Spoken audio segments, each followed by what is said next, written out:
குறைந்த விலை நிறைந்த தரம் தங்கள் தேவைகள் அனைத்தும் ஒரே இடத்தில் ஜெயச்சந்திரன் டெக்ஸ்டைல்ஸ். ஹரிபாபுன்னு ஒரு மேக்கப் மேன் ஒருத்தர் இருந்தார். அவரோட சன் நன்னுன்னு பேரு. நன்னு சண்முகம் சார், சிவாஜி சார் எல்லாம் ரொம்ப க்ளோஸ் ஃப்ரெண்ட்ஸு. நன்னு எப்பவுமே பெங்காலி மூவிஸை பத்தி நிறைய பேசுவார். அவர் ரைட்டர் ஆல்சோ. அவர் சஜஸ்ட் பண்ண படம் தான் இந்த இது. இன்ஃபேக்ட் தெய்வ மகனும் பெங்காலி படம் தான். சவுகார் ஜானகிக்கும் பெங்காலி படங்கள்லாம் ரொம்ப பிடிக்கும். அவங்க இந்த காவிய தலைவின்னு எடுத்தாங்களே, அதுவும் பெங்காலி படம் தான். பாலச்சந்தர் வச்சு எடுத்த படம். சவுகார் ஜானகி ஓட நடிக்கும்போது சிவாஜி கொஞ்சம் கேர்ஃபுல்லாகவே, ஏன்னா அந்த மாதிரி திடம்னு ஓவர்டு பண்ண ஆரம்பிச்சிடும். அதனால கொஞ்சம் கேர்ஃபுல்லாக தான் பண்ணணும். அவர் கொஞ்சம் வாட்ச் பண்ணி அதுக்கேற்ற மாதிரி பண்ணுவார். சிவாஜிட்ட கதையை பார்ப்பார் சார். கதையை பார்த்து தன்னோட ரோல் எப்படி இருக்கணுங்கிறது சொல்வார். மைபி இந்த படம் சொந்த படங்கிறதுனால பாட்டெல்லாம் கேட்டிருப்பாரு. ரெண்டாவது, ஏன்னா அவர் ஏன் அந்த பாட்டை கேட்குறேன்னு தான் எப்படி பண்ணணும் என்னங்கிறது அந்த ப்ரிப்பரேஷன் ஆரம்பிட்ட ஒரு குரூப் ஒன்று இருக்கும். அவங்க ஸ்டோரி ஸ்க்ரீன் பிளே எழுதுறது எல்லாமே அவர்கிட்ட ஒரு குரூப் ஒன்று இருக்கும். அதில் நம்ம மாவே லக்ஷ்மணன், நா பாண்டுரங்கன், அதுக்கப்புறம் எஸ் ஜெகதீசன், கனக சண்முகம் ஒருத்தர், சுந்தரராஜன், இப்படி ஒரு குரூப். ஒரு வசன இலாக்கா மாதிரி. கதா இலாக்கா, பெரிய கதா இலாக்கா. பாலச்சந்தர்கிட்ட என்ன ஒரு இதுனா, அப்பா அந்த காலத்துல அவர் நிறைய ஆங்கில வார்த்தைகள் பிரயோகப்படுத்துவார். அவர் ஆங்கில வார்த்தைகள் பிரயோகப்படுத்துறதுனால அது சி ஆடியன்ஸுங்கன்னா சாதாரண விவசாய மக்களுக்கு அவங்களுக்கு புரியாதது. எம்ஜிஆருக்கு ரொம்ப ஹெவி டயலாக்ஸ் கொடுக்க கூடாது. சிவாஜி மாதிரி ஒரு லென்த்தி டயலாக்ஸோ ஒரு சிம்பிளா இருக்கணும். அதே சமயத்துல இலக்கிய நடையாவும் இருக்கணும். ஏன்னா அப்ப அவர் அப்படிதான் பேசிட்டு இருந்தார். வணக்கம் முத்தாரவி சார். வணக்கம் சார். மணிவிழா காணும் படங்கள் வரிசையில இன்னைக்கு நாம புதிய பறவை, தெய்வத்தாய் படங்களை பத்தி பாக்குறோம். முதல்ல புதிய பறவை படத்தை பத்தி சொல்லுங்க. புதிய பறவை பற்றி சொல்லணும்னா, ஷேஷ் அங்கான்னு ஒரு பெங்காலி படம், உத்தம் குமார் அண்ட் ஷர்மிளா டேகூர் நடிச்சாங்கன்னு நினைக்கிறேன்.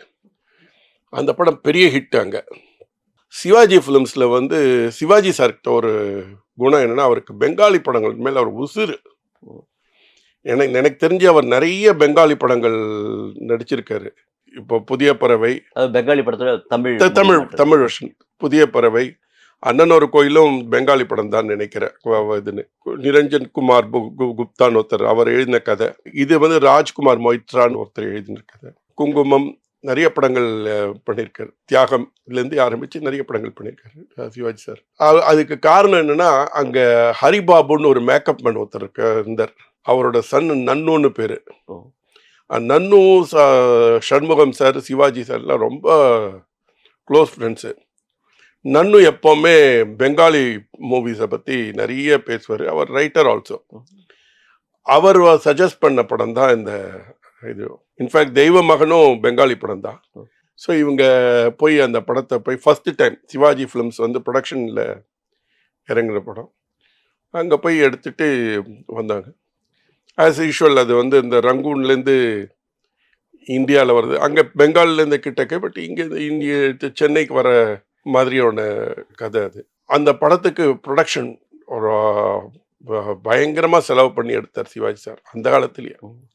செட்டு எல்லாம் போட்டு சாங்ஸுக்கு எல்லாமும் எம்எஸ் சார் அந்த எங்கே நிம்மதிக்கு ஒரு ஃப்ளோரே எடுத்ததாக சொல்லுவாங்க. அந்த பாட்டு ஏதோ 21 நாள் ஆச்சு அந்த பாட்டு எடுக்கிறதுக்கு. நாங்கள் எங்கே நிம்மதி இருக்கும் சார். ஏன்னா அவங்களுக்கு சட்டுனே அந்த சிவாஜி சாருக்கு அந்த ஆக்டிங் அந்த இதில் இருக்கிறதுனால அவருக்கு அவருக்கு வேண்டிய அந்த இது வேணும், எதிர்பார்ப்பு ஜாஸ்தி. அது நீங்கள் பார்த்தீங்கன்னா ஈவன் லைட்டிங்லேருந்து எல்லாமே டிஃப்ரெண்ட்டாக இருந்திருக்கும் அந்த படத்தில். ஷேடோஸு, அது இது லைட்டிங்லேருந்து எல்லாமே கம்ப்ளீட்டாக அந்த பாட்டு பண்ண. அதே மாதிரி பேய்கள் சத்தம், அது இதுன்னு கண்ணாப்பினான்னு அதுக்கேற்ற மாதிரி அவர் இது பண்ணுவார். அவர் ட்ரெஸ்ஸுலேருந்து பார்ப்பார். சிவாஜி சார் ட்ரெஸ்ஸுலேருந்து பார்ப்பார். அந்த பாட்டுக்கு ஒரு ஒயிட் அண்ட் ஒயிட்டை போட்டுட்டு இது பண்ணி, ஏன்னா அது அந்த ரிஃப்ளெக்ஷன் தெரியுங்கிறதுனால அதெல்லாம் ஒரு எக்ஸ்ட்ராடினரி அந்த பிரெயின் இருக்கு பாருங்க, அது சொல்லவே முடியாது.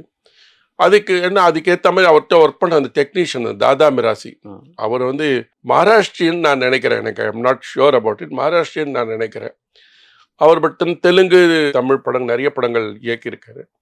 அவர் என் டி ராமராவ் பழிச்சு நிறைய படம் பண்ணியிருக்காரு. அதே மாதிரி சிவாஜி சார் வச்சு நிறைய படங்கள் பண்ணியிருக்காரு. இந்த படத்தில் ஒர்க் பண்ணும்போது டெக்னிக்கல் வைஸ் அவர் ரொம்ப கிரேட் பர்சன். அது உங்களுக்கு ஞாபகம் இருக்கும்னு நினைக்கிறேன். இந்த காதலிக்க நேரம் இல்லை நாகேஷ் கேரக்டர். ஏன்னா அவருக்கு அவர் கேரக்டரே எப்படி பண்ணாங்கன்னு, அவர் கேரக்டரே எப்படி வராங்க, இப்படி நின்னாங்க, இந்த மாதிரி சத்தத்தோட வருது, அவர் பண்ணியே காமிப்பார் அவர்.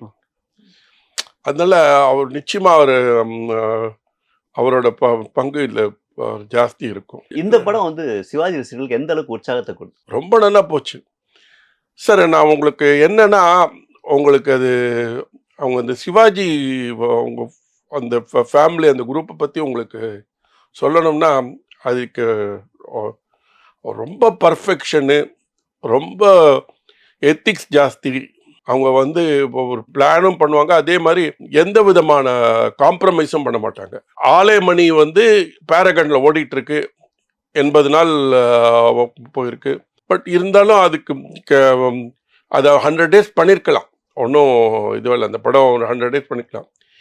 தியேட்டர் அவைலபிலிட்டி இல்லாததுனால அந்த படம் பாதியில் நிறுத்தப்பட்டது. சிவாஜி சார் கமிட் பண்ணிட்டாரு புதிய பறவைக்கு. அதுக்கு முன்னாடி சாந்தியில் சங்கம் ரிலீஸ் பண்ணிட்டாங்க, ராஜ் கபூர் படம். அது பிச்சுக்குன்னு போடுது. எப்போவுமே ஒரு நடிகரோ ஒரு தயாரிப்பாளர் தம் படம் இருக்கும்போது இந்த படத்தை தள்ளி போட்டுட்டு அவங்க படத்தை ரிலீஸ் பண்ணுவாங்க. ஏன்னா அப்போ வந்து சாந்தி கிரவுன்ஸ் புவனேஸ்வரிங்கிறது வந்து ஒரு ஐக்கான். சிவாஜி படங்கன்னா சாந்தி கிரவுண்ட் புவனேஸ்வரி போனீங்கன்னா அந்த படம் பெரிய ஹிட்டு, ரொம்ப நல்லா இருக்குங்கிற ஒரு இம்ப்ரெஷன் கொடுத்துரு படம். இவர் போறாரு, சங்கம் ரொம்ப பிரமாதமா ஓடிட்டு இருக்கு. அவங்க உடனே சிவாஜி சண்முகம் சார் அந்த படத்தை நிறுத்தக்கூடாதுன்ட்டாங்க. ஸோ இவங்க என்ன பண்ணாங்க, பாரகன் தியேட்டர் எடுத்தாங்க. பாரகன் கொஞ்சம் இதுவாக இருந்தது, கொஞ்சம் அந்த அளவு இல்லை. அதை கொஞ்சம் இவங்க ரீமாடல் பண்ணி, ஏன்னா சவுண்டெல்லாம் கொஞ்சம் ரீமாடல் பண்ணி அதுக்கப்புறம் அதில் தான் ரிலீஸ் பண்ணாங்க. இந்த புதிய பறவை படத்துக்காகவே பாரகனில் கொஞ்சம் இது பண்ணி பண்ணாங்க அதுன்னு. அது வந்து சினிமா இண்டஸ்ட்ரியிலே ஒரு ஆச்சரியத்தை கொடுத்தது. ராஜ் கபூர்ல அப்படியே மிரண்டுட்டார் சிவாஜி இப்போ இப்படி இந்த ஒரு இதை பார்த்த உடனே. ஏன்னா அவங்களுக்கு வந்து மெயினாக வந்து படத்தோட முக்கியத்துவம் தான், அது எப்படி ஓடுது, அதை அந்த படம் நிறுத்தக்கூடாது அப்படிங்கிற ஒரு இது வச்சிருந்தாங்க. தன்னுடைய படத்தை தள்ளி வச்சிருந்தார். ஆனால் தான் லதா மங்கேஷ்கர் எல்லாருக்குமே அவங்க சிவாஜி மேல ஒரு மரியாதை வந்தது காரணமே அதுதான். அது மாதிரி சிவாஜி சாரோட பிள்ளைன்னு ஒரு மேனேஜர் ஃப்ரெண்டு மேனேஜராக இருந்தார். அவர் யாருன்னா சுபாஷ் சந்திர போஸோட கூட இருந்தவர். அவர் எதுவுமே கமிட் பண்ணிக்க மாட்டார். ஏதாவது கேட்டால் ஐ டவுட்டும்பர். சிவாஜி சார் வந்து இன்னைக்கு ஊர்லேருந்து வந்துட்டாரா அப்படின்னா மேபி ஐ டவுட் அப்படிம்பார். அவரோட பாஷையே அந்த மாதிரி இருக்கும். ஏன்னா அவர் அந்த மிலிட்ரியில் இருந்து எல்லா விஷயத்தையும் அவர் கிடையாதுன்னு சொல்லிட்டு அவர்கிட்ட தலைகள் நின்று நேதாஜி உயிரோட இருக்காரா இல்லையாங்கிற விஷயம் யார்கிட்ட வாங்க முடியாது. இந்த மாதிரி தேசபக்தி உள்ள ஆளுங்க இல்லாமல் ஒரு வெறியன்கள்ல அவங்களோட கூட இருந்தவர். பிள்ளையாட்டம் தொப்பின்னு ஒரு சாதாரண ஒரு இவர் தான், ஹெல்ப்பர் தான் அவரது. அவரும் காங்கிரஸ்காரரு. இந்த மாதிரி நிறைய பேர் வந்து ஒரு டெடிக்கேட்டட் இது அது ஒன்று ரூல்ஸ் வேற அதே மாதிரி ஃபாலோ பண்ணுவாங்க. சிவாஜி ஃபிலிம்ஸ் அவர் மாப்பிள்ளை ஆகட்டும் அல்லது இப்போ ராம்குமார் ஆகட்டும், எல்லாருமே அவங்க இது பண்ண மாட்டாங்க. இந்த புதிய பறவை படத்தை பற்றி பேசும்போது சவுகார் ஜானகியும் ஈக்குவலாக நல்ல கேரக்டர் பண்ணியிருப்பாங்க. அவங்க ரொம்ப ஸ்டைலிஷான ஒரு கேரக்டர். அது வரைக்கும் அவங்க ஒன்றும் காமெடி பண்ணுவாங்க, இல்லாட்டி கொஞ்சம் அழுகாட்சி கேரக்டராக பண்ணுவாங்க. இது ஒரு ஸ்டைலிஷான ஒரு லேடி. ஆமாம், இந்த இது பண்ணாங்க. ஷர்மிளா டாகூர் அந்த மாதிரி தான் பண்ணாங்க, அந்த பெங்காலியில் பண்ணாங்க. ஸோ அவங்க இந்த பேட்டர்னை ஃபாலோ பண்ணாங்க. அந்த பேட்டர்னை ஃபாலோ பண்ணிட்டு அவங்க பண்ணாங்க. அவங்களுக்கு இந்த படத்து மேல் ரொம்ப பிரியம் ஜாஸ்தி. சவுகார் ஜானகிக்கும் பெங்காலி படங்கள்லாம் ரொம்ப பிடிக்கும். அவங்க இந்த காவிய தலைவின்னு எடுத்தாங்களே, அதுவும் பெங்காலி படம் தான். பாலச்சந்தர் வச்சு எடுத்த படம். நிரஞ்சன் குமார் குப்தா அவங்களோட நடிப்பில் வந்து அவங்களுக்கு நல்லா டஃப் கொடுக்கக்கூடியவர். சிவாஜிக்கு ரொம்ப பயங்கர டஃப் கொடுக்கக்கூடியங்க. அவங்க பயங்கர டஃப் கொடுக்கக்கூடியங்க. ஏன்னா சவுகார் ஜானகி ஓட நடிக்கும்போது சிவாஜி கொஞ்சம் கேர்ஃபுல்லாகவே, ஏன்னா அந்த மாதிரி திடம்னு ஓவர்டு பண்ண ஆரம்பிச்சிடும். அதனால கொஞ்சம் கேர்ஃபுல்லாக தான் பண்ணணும். அவர் கொஞ்சம் வாட்ச் பண்ணி அதுக்கேற்ற மாதிரி பண்ணுவார். ஏன்னா அந்த படத்துல எல்லாருமே பெரிய ஜாம்பவான்கள். எம்ஆர் ராதா, சவுகார் ஜானகி. இது பார்த்த ஞாபகம் இல்லையோக்கு வந்து இந்த பேங்கூஸ் எடுக்கிறதுல எங்கேருந்தோ ஒரு சவுத் ஆப்பிரிக்கன் ஆக்சிட் வந்து போட்டிருப்பாங்க. அந்த ஆம்பியன்ஸ் அந்த இது வரணும் அப்படிங்கிறதுனால. சிவாஜி ப்ரொடியூசர் முதல் படமா இது? ஆமா சார். அதுவரையில் சிவாஜி ஃபிலிம்ஸ் வந்து டிஸ்ட்ரிபியூஷன் தான் பண்ணியிருந்தாங்க. நிறைய படங்கள் வந்து ஹிந்தி படங்கள் எல்லாம் பண்ணியிருந்தாங்க. இந்த படம் தான் அவங்களுக்கு ஃபர்ஸ்ட் படம். இதுல சிவாஜியோட தலையீடு எந்த அளவுக்கு இருக்கு சார் தயாரிப்பாளரா? சிவாஜிட்ட கதையை பார்ப்பார் சார். கதையை பார்த்து தன்னோட ரோல் எப்படி இருக்கணுங்கிறது சொல்வார். மைபி இந்த படம் சொந்த படங்கிறதுனால பாட்டெல்லாம் கேட்டிருப்பாரு. ரெண்டாவது ஏன்னா அவர் வந்து ஏன் அந்த பாட்டை கேட்கறன்னு தான் எப்படி பண்ணணும் என்னங்கிறது அந்த ப்ரிப்பரேஷன். ஆனா மத்தபடி எம்ஜிஆர் மாதிரி பக்கத்துலயே உட்காந்து அந்த டியூன் இப்படி வரணும் அந்த மாதிரிலாம் சொல்ல மாட்டார். அந்த மாதிரிலாம் சொல்லவே மாட்டார். எங்க படத்துல பாட்டே கேட்கல. நாங்க எடுத்த படத்துல அவர் பாட்டே கேட்டதில்லை. ஒரு ஷூட்டிங் முன்னாடி அவர் அந்த பாட்டு கேட்பாரு. எப்படி இப்படி மூவ்மெண்ட் இருக்கணும் என்ன ஏது என்னங்கிறது ஆஃப்டர் ரெக்கார்டிங் அப்புறமா அது கேட்பாங்க. நிறைய விஷயங்கள் இந்த படத்துல வந்து பாடல்களும் சரி எல்லாம் பிரமாதமான பாடல்கள். சிட்டுக்குருவி அந்த பாடல் சரி. அதே மாதிரி இந்த படத்துல அவர் வந்து ஒரு மியூசிஷியனா வர்றாரு. அவரு நீங்க வந்து பாத்தீங்கன்னா பியானோ வாசிப்பாரு, ட்ரம்பெட் வாசிப்பாரு. இதுன்னு அதெல்லாம் பக்காவா பண்ண. எனக்கு யாரோ ஒரு சொல்லியிருந்தாங்க, அது எம்எஸ் வீட்ட ஜோசப் கிருஷ்ணான்னு ஒருத்தர் இருந்தாரு. அவர் ஏதோ கோரியோகிராஃப் பண்ணதாக சொன்னாங்க. பட் அது என்ன உண்மையா என்னன்னு தெரியல. அந்த இங்கிலீஷ் இதெல்லாம் பண்றது இது பண்ணதுக்கு அவரை வச்சுட்டு பண்ணதாக சொன்னாங்க. எவ்வளவு தூரம் உண்மைன்னு தெரியல. அவரா ஸ்டடி பண்ணுவார். இசை கலைஞர் நடிக்கும் போதெல்லாம் அவங்க எப்படி வாசிக்கிறாங்கன்னு பார்த்து ஸ்டடி பண்ணுவார். கண்டிப்பா. ஐயோ அதெல்லாம் 100% அவங்க பர்ஃபெக்ஷன் பார்ப்பார். ட்ரம்பட் எப்படி வாசிக்கணும் என்ன ஏது எந்த விரல் இருக்கணும் அப்படிங்கிறதெல்லாம் அதெல்லாம் கண்டிப்பா அவர் பார்ப்பார். அதே மாதிரி பியானோ வாசிக்கிறதுலும் சட்டுன்னு எல்லாத்தையும் இப்படி கை சும்மா இது பண்ண மாட்டார். அந்த காலத்துல நடிகர்களும் ஒரு போட்டி இருக்கும் தெரியுமா? இந்த படத்துல வந்து சரோஜாதேவி ஹீரோயின் இருந்தாலும் சௌகார்ஜானி கேரக்டர் தான் அதிகமா பேசப்படும் இருக்கும். அப்படி இருக்கும்போது அவங்க எப்படி அதை நடிச்சாங்க அந்த கேரக்டர்? அந்த கேரக்டருக்கு வந்து சரோஜாதேவிக்கு ஈக்குவலன்ட் ரோல் சார். அவர் டிடெக்டிவா நடிச்சாங்க. இது எல்லாமே ஷேஷங்காவோட பேஸ்டா சார். அந்த படம் பார்த்துட்டு எல்லாருமே அவங்கவுங்க ரோல் என்ன ஏதுங்கிறத பார்த்துட்டு அதுக்கு அந்த பர்ஃபார்மன்ஸுக்கு ஏற்ற மாதிரி அதை பண்ணியிருக்காங்க. அந்த ரோலை தெரிஞ்சுன்னு தான் பண்ணியிருக்காங்க. அதில் எப்படி இம்ப்ரூவைஸ் பண்ணணும் என்னங்கிறது எல்லாம் பண்ணியிருக்காங்க. புதிய பறவை பற்றி நிறைய தெரிஞ்சுக்கிட்டோம். அதே மாதிரி அவருக்கு போட்டியாக கருதப்படுற எம்ஜிஆரோட படம் தெய்வத்தாய், அதுவும் வந்து 1964 தான் வந்திருக்கு. அது இன்னொரு முக்கியமான விஷயம் என்னன்னா, கே பாலச்சந்தருடைய முதல் படம் அது. அவர் அதில் ஸ்கிரிப்ட் பண்ணார் அப்படிம்பாங்க, கதை வசனம் எழுதினாரும்பாங்க. அந்த வகையில் பார்த்தா கேபிக்கு இது மணி விழா. அதை பற்றி சொல்லுங்க சார். தெய்வத்தாய் படமும் வந்து ரீமேக் படம் சார். அது வந்து போலீஸ் டிடெக்டிவ்னு சொல்லிட்டு ஒரு மராட்டி படம்னு நினைக்கிறேன். மராட்டி படமா ஹிந்தி படமா தெரியல. நானாபாய் பட்டுன்னு நினைக்கிறேன். அவர் தான் ரைட்டர். அவரோட கதை அது. அவர் யாருன்னா நம்ம மகேஷ் பட் இருக்கார் இல்லையா, மகேஷ் பட்டோட அப்பா. இப்போ ஆலியா பட்டுன்னு ஒரு நடிகை இருக்காங்களே, அவங்களோட தாத்தா. அவங்க தான் எழுதினாங்க அந்த கதையை. அந்த கதையை தான் ஐ திங்க் ஆர்எம்பி அவர் வாங்கி அதை தமிழில் பண்ணாங்க. அதில் பண்ணும்போது ஆர்எம்பிட்ட ஒரு குரூப் ஒன்று இருக்கும். அவங்க வந்து ஸ்டோரி வந்து ஸ்க்ரீன் பிளே எழுதுறது எல்லாமே அவர்கிட்ட ஒரு குரூப் ஒன்று இருக்கும். அதில் வந்து நம்ம மாவே லக்ஷ்மணன், நா பாண்டுரங்கன், அதுக்கப்புறம் எஸ் ஜெகதீசன், கனக சண்முகம் ஒருத்தர், சுந்தரராஜன், இப்படி ஒரு குரூப். ஒரு வசன இலாக்கா மாதிரி. கதா இலாக்கா, பெரிய கதா இலாக்கா. அந்த குரூப் தான் அப்புறம் பின்னாடி வந்து நிறைய பி வாசு, சந்தான பாரதிக்கு, ஈவன் கங்கை அமரனுக்கு, நிறைய பேருக்கு அது அவங்க வந்து ஒர்க் பண்ணாங்க. அந்த மாதிரி ஒரு டீம் ஒன்று இருந்தது. அப்போ டிஎன் பாலு அதில் ஒர்க் பண்ணார். டிஎன் பாலு அந்த ஸ்க்ரீன் பிளேயில் அவர் எழுதினார்னு நினைக்கிறேன் அந்த படத்தை. ஏன்னா அவர் எனக்கு டிஎன் பாலு எனக்கு ரொம்ப பழக்கம். அவர் வந்து சொல்ல தெய்வத்தாய் படத்துக்கு நான் ஒர்க் பண்ணேன், நான் ஸ்க்ரீன் பிளே நான் தான் எழுதினேன் அப்படின்ற மாதிரி சொல்வார். அவர் ஸ்க்ரீன் பிளே ஒர்க் பண்ணார். டைலாக்ஸ் மட்டும்தான் பாலச்சந்தர்கிட்ட என்ன ஒரு இதுனா, அப்பா அந்த காலத்தில் அவர் நிறைய ஆங்கில வார்த்தைகள் பிரயோகப்படுத்துவார். அவர் ஆங்கில வார்த்தைகள் பிரயோகப்படுத்துறதுனால அது சி ஆடியன்ஸுங்கன்னா நமக்கு இந்த சாதாரண விவசாய மக்களுக்கு அவங்களுக்கு புரியாதது. அப்பெல்லாம் எப்படின்னா, அப்பெல்லாம் புராண படங்கள்லேருந்து 50 புராண படங்கள் ஜாஸ்தியாக இருந்தது. இது 60லயும் கொஞ்சம் இருந்தது. கர்ணன் வந்தது. இவர் இப்போ 64 கர்ணன் வந்தது. பூம்புகார்லாம் வந்தது. புராண இது இதிகாச படங்கள், புராண இது ஒரு மிக்சடான காலகட்டங்கள். டயலாக் எல்லாமே கொஞ்சம் இலக்கிய நடையில் பேசணும்.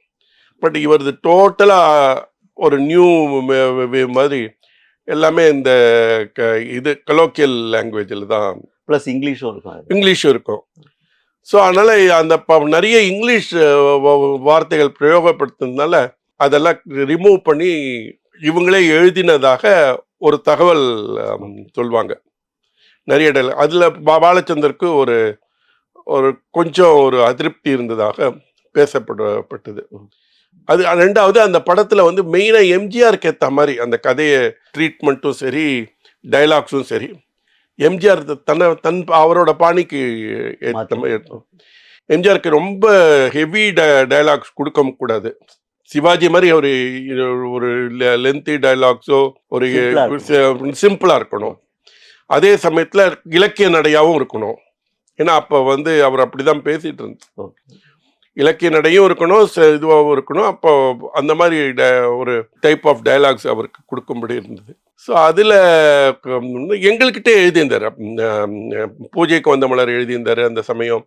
அதே மாதிரி நீலவானம் சொல்லிட்டு மாதவன் டைரக்ஷனில் ஒரு படத்துக்கு எழுதிட்டு இருந்தார்.